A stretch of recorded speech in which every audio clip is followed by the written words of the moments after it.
We continue to follow breaking news this afternoon of two Milwaukee police officers shot on Thursday night. It happened near 24th and Garfield.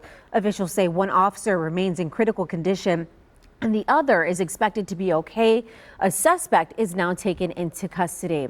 Let's bring in our northern Milwaukee County reporter, Gideon Verdeen. And Gideon, you have been speaking with people who live in that area all morning and all afternoon. So what are people who live there telling you this afternoon?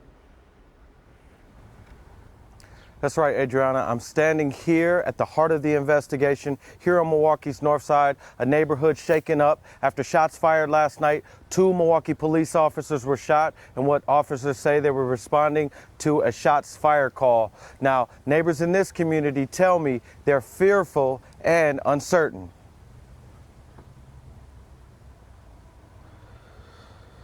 Police say the shooting happened shortly after 9 p.m. What you're looking at now is videos of investigators combing through the backyard. They appeared to find a large caliber bullet casing. The shooting happened near 24th Place in Garfield. The call came in as a report of a person with a weapon and quickly escalated to shots fired.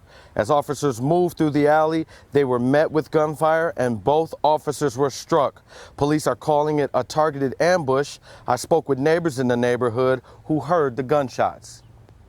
As soon as we got in the house, it was shots. We had to get all of the kids down. It was like a big pop, like a wow.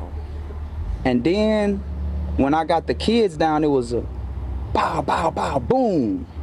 Pissed off. My sister's a retired police officer, so I have a high esteem for police officers. So pissed off. Now, MPD says they have one suspect in custody, but the investigation is ongoing. We saw investigators out here all day combing this backyard as well as neighboring houses. Crime Stoppers is urging anyone with information to come forward. This neighborhood is rattled, but we will be here continuing to provide you with information in our upcoming reports. Gideon Verdeen, TMJ4 News.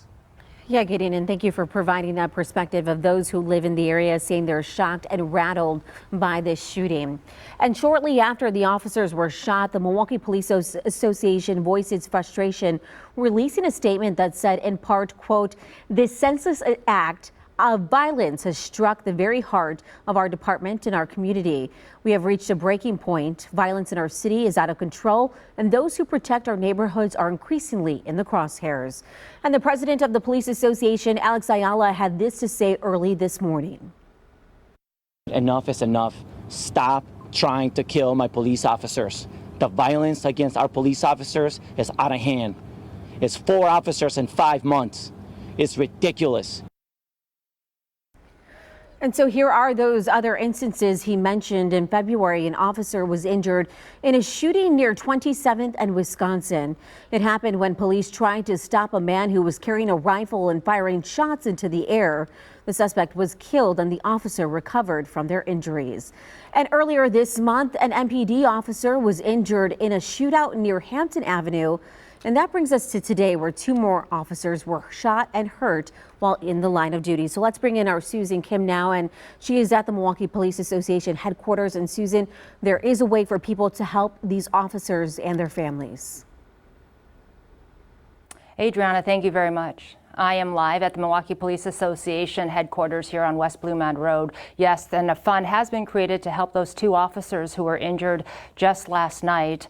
As we learn more about their conditions today, you can scan that QR code that you see on your screen right now, and the funds that you donate will go to the families of those 2 officers and the officers as they work towards recovering from this tragedy where they were injured while just trying to do their jobs. And the president of the Milwaukee Police Association, Alex Ayala, joins me live again to talk more about the officers today. And Alex, I know you've had a chance to talk to family members. How are the 2 officers doing today?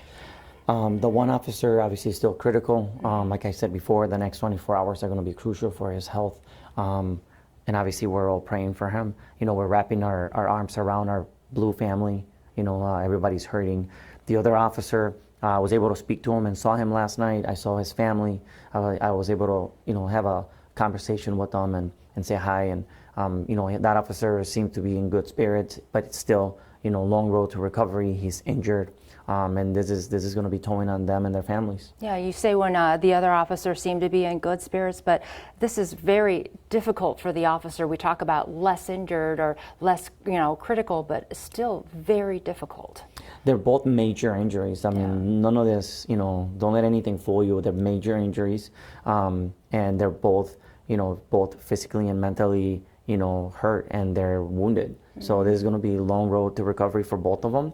And their families. I mean, but I just want to let them know that they're not alone. They have us, and they have everybody at the police department that will support them along their journey. You said you were able to talk to the one officer who was less injured than the other. What did he share with you just about how he's coping right now? It was very brief. Obviously I just make sure that he was okay and if he needed anything. And then obviously the investigation still has to continue. So we didn't get into any specifics, but his body language showed me that he's obviously doing okay. Like I said, I spoke to him briefly, but that's about it. Yeah. What else have you been able to learn about the investigation? What led the officers to that location where they were shot? I've heard that it was a subject with a gun call. Somebody had a gun, and maybe it would have been domestic violence related.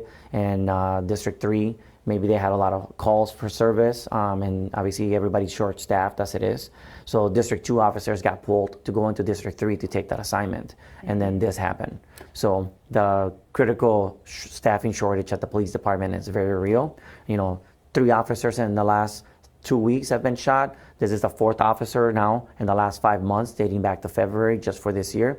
I mean, this is insanity. This is ridiculous. I know your comment was so powerful. Stop trying to kill my officers. We just shared that with our viewers there. Just the anger that you must feel with so many officers being injured. You cannot imagine the anger that I have inside. Last night my emotions came out, and it's the truth. I mean, stop trying to kill my police officers. I mean, this is getting ridiculous. We need more staffing. We need more tools. We need more equipment to stop all this from happening. Okay. Alex Ayala, thank you so much for your time. Yeah, thank you. And again, the QR code that you see on your screen, the money raised from the QR code that you scan right now with your phone, if you're able, the money raised will go to the families of the 2 officers who were injured in the line of duty last night. Adriana, I'm live here at Milwaukee Police Association headquarters. I'll be here all day. I'm going to send it back to you for now. Yeah, and we are thinking of those officers and their families at this time. Thank you, Susan. And if you miss that QR code, there's also a link on our website at tmj4.com that will also take you to the fund so you can donate directly to those officers and their families. And we will continue to update you with the latest details both on air and online as they enter into our newsroom.